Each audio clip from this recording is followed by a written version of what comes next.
గత అసెంబ్లీ ఎన్నికల్లో 94% స్ట్రైక్ రేట్తో గెలిచిన పాలక టీడీపీ కూటమి వచ్చే ఎన్నికల్లోనూ విక్టరీ రిపీట్ చేయాలని అనుకుంటోంది. ఈ ఎన్నికలకు ఇంకా 3 ఏళ్లకు పైగా సమయం ఉన్నప్పటికీ ప్రతిరోజు రేపే ఎన్నికలు అన్నంత జాగ్రత్తగా అడుగులు వేస్తుంది. ఇక ముఖ్యమంత్రి చంద్రబాబు సైతం నిరంతరం అధికారం కాపాడుకునే ఆలోచనతోనే అడుగులు వేస్తున్నట్లు కనిపిస్తున్నారని అంటున్నారు. తమ ప్రభుత్వాన్ని నిరంతరాయంగా కొనసాగిస్తేనే అభివృద్ధి ఫలాలు అందుతాయని ప్రచారం చేస్తున్నారు. ఒక్క చంద్రబాబు మాత్రమే కాదు, కూటమిలో కీలక నేతలు అయిన ఉప ముఖ్యమంత్రి పవన్ కళ్యాణ్, మంత్రి నారా లోకేష్ సైతం మరో 15 ఏళ్ల పాటు కూటమి అధికారంలో ఉండాలని అనుకుంటున్నారు. ప్రజలంతా కూడా ఇదే విషయం చెబుతూ కూటమిగా కొనసాగుతామని, తమను మళ్లీ గెలిపించాలని అభ్యర్థిస్తున్నారు. మరి దానికోసం కూటమి వేస్తున్న స్కెచ్ ఏంటో ఈ స్టోరీలో చూద్దాం. కూటమి ప్రభుత్వం కీలక నిర్ణయం తీసుకుంది. తెలుగుదేశం పార్టీ అధినేత స్థానిక సంస్థల ఎన్నికలకు సిద్ధమవుతున్నారు. తెలంగాణలో అధికార పార్టీ కాంగ్రెస్ 2 ఏళ్ల తర్వాత జరిగిన ఎన్నికల్లో విజయం సాధించడంతో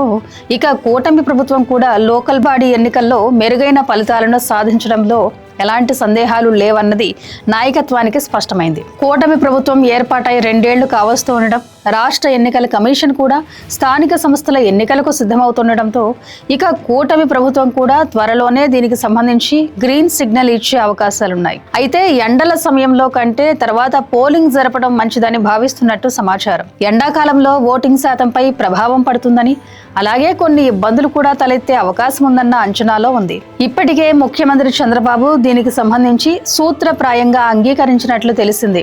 జూలై నెలలో అయితే కొంత ఎండల తీవ్రత తగ్గుతుందని భావిస్తున్నారు. లేదంటే ఆగస్టులోనైనా స్థానిక సంస్థల ఎన్నికలు జరపడానికి ప్రభుత్వం సిద్ధమన్న సమాచారాన్ని రాష్ట్ర ఎన్నికల కమిషన్ కు ఇచ్చే అవకాశాలు కనిపిస్తున్నాయి. గత వైసీపీ ప్రభుత్వంలో ప్రజాస్వామికంగా ఎన్నికలు జరగకపోవడంతో అనేక ఇబ్బందులు ఎదుర్కోవాల్సి వచ్చింది. మున్సిపాలిటీల్లోనూ తాడిపత్రి ఒక్కటే టీడీపీ గెలుచుకుంది. ఈసారి అలా కాకుండా 100% స్ట్రైక్ రేట్ ను స్థానిక సంస్థల ఎన్నికల్లో సాధించే ప్లాన్ ను చంద్రబాబు సిద్ధం చేస్తున్నారు. ఇందుకోసం ముందుగా జిల్లాల పర్యటనలు కూడా ఆయన చేస్తారని తెలిసింది. స్థానిక సంస్థల ఎన్నికలు జరిగితే తమ ఓటు బ్యాంక్ మరింత బలపడుతుందని, రాజకీయంగా తమకు లాభిస్తుందని చంద్రబాబు అంచనా. అనేక మందికి పదవులు దక్కుతాయి.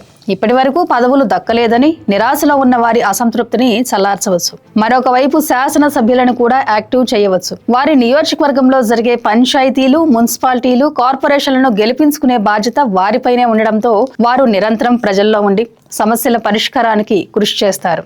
దానివల్ల ప్రజల్లో ప్రభుత్వం పట్ల సానుకూలత ఏర్పడుతుందని చంద్రబాబు భావిస్తున్నారు. అందుకే వీలైనంత త్వరగానే స్థానిక సంస్థలకు వెళ్లేలా చంద్రబాబు రోడ్ మ్యాప్ ను సిద్ధం చేస్తున్నట్లు పార్టీ వర్గాలు తెలిపాయి. గత 20 నెలలుగా పగడ్బందీ వ్యూహంతో కదులుతున్న కూటమి సర్కార్ మిషన్ 2029 ప్రణాళికలను సిద్ధం చేసిందని అంటున్నారు. ఇంకా ఎన్నికలకు 3 ఏళ్ల సమయం ఉన్నప్పటికీ అధికార కూటమి ఆలోచనలు చూస్తుంటే ప్రతిరోజు ఎన్నికే అన్న స్థాయిలో పనిచేస్తున్నట్లు ఉందని అంటున్నారు. దీనికి సీఎం చంద్రబాబు రీసెంట్ గా చేసిన కామెంట్స్ గుర్తు చేస్తున్నారు. మార్కాపురం జిల్లా పర్యటనకు వెళ్లిన సీఎం చంద్రబాబు అనేక అంశాలపై మాట్లాడారు. ప్రధానంగా విపక్షం వైఎస్ఆర్సీపీపై తీవ్ర స్థాయిలో ధ్వజమెత్తడమే కాకుండా గత ఎన్నికల సందర్భంగా ఉమ్మడి ప్రకాశం జిల్లాలో 2 చోట్ల ఓడిపోవడాన్ని ప్రత్యేకంగా ప్రస్తావించారు. ప్రస్తుతం వైఎస్ఆర్సీపీ స్ట్రాంగ్ గా ఉన్న చోట టీడీపీ ఫోకస్ పెడుతున్నట్టు కనిపిస్తుంది. ప్రత్యేకించి ఎస్సీ, ఎస్టీ నియోజకవర్గాలపై చంద్రబాబు అండ్ టీం ఫోకస్ పెట్టారు. మార్కాపురం జిల్లా పర్యటన సందర్భంగా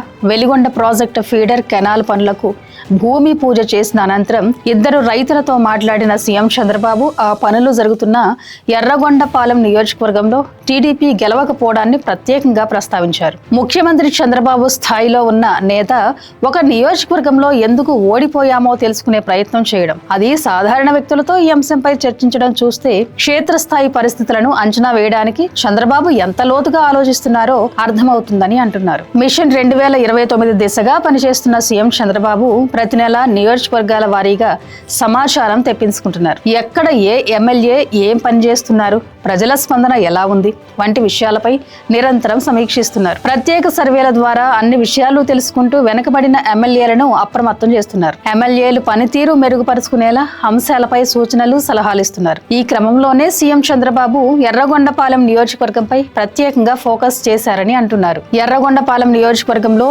ఇప్పటి వరకు టీడీపీ గెలుపు రుచి చూడలేదు. 1955 నుంచి అసెంబ్లీ నియోజకవర్గంగా ఉన్న ఎర్రగొండపాలెం 1972లో రద్దయింది. మళ్లీ అసెంబ్లీ నియోజకవర్గాల పునర్విభజన తర్వాత 2009లో ఎస్సీ రిజర్వ్ నియోజకవర్గంగా ఆవిర్భవించింది. ఇలా 2.5 దశాబ్దాల క్రితం పుట్టుకొచ్చిన ఎర్రగొండపాలెం నియోజకవర్గంలో వరుసగా టీడీపీ ఓడిపోతూనే వస్తుంది. 2009లో కాంగ్రెస్, ఆ తర్వాత జరిగిన 3 ఎన్నికల్లో వైఎస్ఆర్ కాంగ్రెస్ పార్టీయే ఎర్రగొండపాలెం నియోజకవర్గాన్ని కైవసం చేసుకుంటూ వస్తుంది. ఎర్రగొండపాలెం నియోజకవర్గంలో గెలుపు కోసం ముఖ్యమంత్రి చంద్రబాబు తీవ్రంగా శ్రమిస్తున్నారు. ప్రతి ఎన్నిక సమయంలోనూ అంతకు ముందు ఎన్నికల వైఫల్యాలను సరిదిద్దుకుని తలపడుతున్న ఈ నియోజకవర్గంలో టీడీపీ గెలుపు మాత్రం సాధ్యం కావడం లేదు. చివరికి 2024 ఎన్నికల్లో సునామీలా రాష్ట్ర వ్యాప్తంగా టీడీపీ జెండా రెపరెపలాడిన ఎర్రగొండపాలెంలో మాత్రం ఆ పార్టీకి విజయం దక్కలేదు. ఈ నేపథ్యంలో మిషన్ 2029లో అయినా ఈ నియోజకవర్గంలో గెలవాలన్న టార్గెట్ తో సీఎం చంద్రబాబు పనిచేస్తున్నారని చెబుతున్నారు. కరువు కాటకాలకు నిలయమైన ఎర్రగొండపాలెం నియోజకవర్గానికి జలకళ తీసుకురావడానికి వెలిగొండ ప్రాజెక్టును శరవేగంగా నిర్మిస్తున్నారు. మరో 4 నెలల్లో ఈ పనులు పూర్తి చేయించి ప్రాజెక్టును జాతికి అంకితం చేయాలని భావిస్తున్నారు. మరోవైపు ఎర్రగొండపాలెంను కొత్తగా ఏర్పడిన మార్కాపురం జిల్లా పరిధిలో చేర్చి ఒంగోలుకు వెళ్లాల్సిన బాధలు తప్పించారు. ఇంతలా ఆ నియోజకవర్గానికి మేలు జరిగేలా తాను పనిచేస్తున్నా ఓట్లు ఎందుకు పడటం లేదన్న ఆవేదన చంద్రబాబులో స్పష్టంగా కనిపిస్తుందని టీడీపీ నాయకులు అంటున్నారు. అందుకే తన మనసులో మాటను బయట పెట్టారని అంటున్నారు. రైతులతో ఎర్రగొండపాలెంలో ఓట్లు వేయలేదని ప్రశ్నించడం రాజకీయంగా ఆసక్తి రేపుతుంది. చంద్రబాబు స్థానంలో ఉన్న నేత ఒక నియోజకవర్గంపై గురి పెట్టడం చూస్తే వచ్చే ఎన్నికలకు పెద్ద స్కెచ్చే వేస్తున్నారని అంటున్నారు. కేవలం ఎర్రగొండపాలెంపై ఫోకస్ మాత్రమే కాదు, ఉన్న 11 సీట్లలో మెజారిటీ స్థానాల్లో కూటమి పాగా వేసేలా చంద్రబాబు ప్లాన్ చేస్తున్నారని టీడీపీ నుంచి లీక్లు వస్తున్నాయి. చూడాలి మరి. గత ఎన్నికల్లోనూ ఇలాగే వైఎస్ఆర్సీపీ వైనాట్ 175 అంది. ఇప్పుడు టీడీపీ అలాంటి స్లోగన్స్ ఇవ్వట్లేదు, కానీ చేతల్లో చేసి చూపడానికి తెగ ఉత్సాహపడిపోతుంది. చూడాలి ఏం జరుగుతుందో. వచ్చే ఎన్నికల నాటికి ఏపీ రాజకీయ ముఖచిత్రం ఎలా ఉండబోతుందో. Thank you for watching. Please subscribe to Khyati currents.